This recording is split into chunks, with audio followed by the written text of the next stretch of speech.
جنگ وحد میں جب آقا علیہ الصلوۃ والسلام تنہا ہوئے تو علی، طلحہ، زبیر اور سعد رضی اللہ تعالیٰ عنہ یہ آقا علیہ الصلوۃ والسلام کے پاس تھے۔ حضرت علی رضی اللہ تعالیٰ عنہ جب دشمنوں سے جنگ فرما رہے تھے تو آپ کی تلوار مبارک ٹوٹ گئی۔ عرض کی یا رسول اللہ میری تلوار ٹوٹ گئی، تو آقا علیہ الصلوۃ والسلام نے کھجور کی ٹہنی عنایت فرمائی۔ مولا علی شیر خدا پھر اس سے لڑے۔ جب اللہ نے یہ شان کریمی محبوب کی دیکھی اور محبوب کے محبوب کی بہادری دیکھی تو جبریل علیہ السلام سے فرمایا کہ جبریل جنت چلے جاؤ اور ایک تلوار جس کا نام ذوالفقار ہے وہ جا کر کے شیر خدا مشکل کشا رضی اللہ تعالیٰ عنہ کے دست پاک میں عطا کر دو، یعنی دست پاک میں ہاتھ مبارک میں دے دو۔ حضرت جبریل روح الامین علیہ السلام جنت میں گئے اور آپ نے تلوار لی اور قصیدہ پڑھتے ہوئے کہ لا فتح الا علی، لا سیف الا ذوالفقار، یہ پڑھتے ہوئے واپس آئے اور شیر خدا رضی اللہ تعالیٰ عنہ کے ہاتھ میں وہ تلوار پکڑا دی۔ تبھی علامہ اقبال علیہ رحمہ آپ فرماتے ہیں کہ شاہ مرداں شیر یزداں قوت پروردگار، لا فتح الا علی، لا سیف الا ذوالفقار، یعنی علی کے سوا کوئی بہادر نہیں ہے اور ذوالفقار کے سوا کوئی تلوار نہیں ہے۔ اچھا، اس کا وزن 4 کلو 820 گرام، لمبائی 185 سینٹی میٹر اور چوڑائی 24 سینٹی میٹر تھی۔ اس کا رنگ زرد تھا، یعنی ہرا تھا۔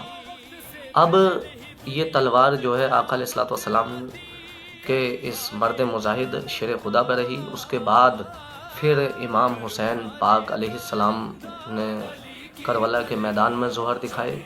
پھر بتایا جاتا ہے، روایتوں میں آتا ہے کہ جب امام حسین علیہ السلام جب کربلا کا میدان ختم ہوا اور امام حسین علیہ السلام نے جام شہادت نوش فرمایا تو اس کے بعد پھر اسے روح الامین بتایا جاتا ہے کہ جنت سے لے کر کے آئے تھے اور جنت میں ہی اسے لے گئے۔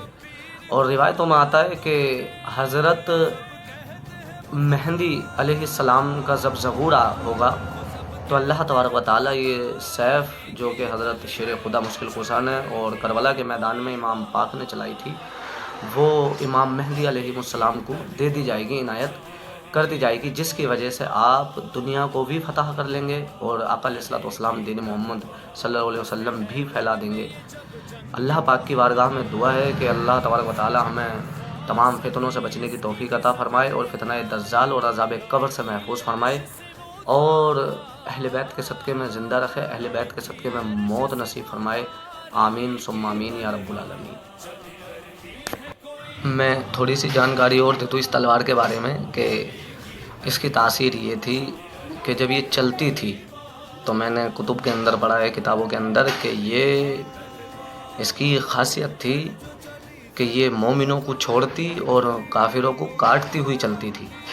اچھا، شیر خدا مشکل کشا رضی اللہ تعالیٰ عنہ چلاتے اس طرح سے تھے اس کو، یعنی ترچھی، لیکن یہ کاٹتی اس طرح سے تھی۔ پہلے سر کاٹتی تھی، پھر دماغ کاٹتی تھی، پھر زبان اور منہ اور پھر گلا، پھر سینہ چیرتی ہوئی یہ پار نکل جاتی تھی۔ دوسری اس کی خاصیت یہ تھی کہ جب یہ چلتی تھی تو کاٹتی بات کو تھی برہنہ، یعنی ننگا پہلے کر دیتی تھی کافر کو۔ شیر خدا مشکل کشا رضی اللہ تعالیٰ عنہ نے جسے کاٹا، پہلے اس کے کپڑے یعنی پیرہن اس کے یا جنگی لباس وہ ضرور زدہ ہوا تن سے، پھر اسے کاٹتی۔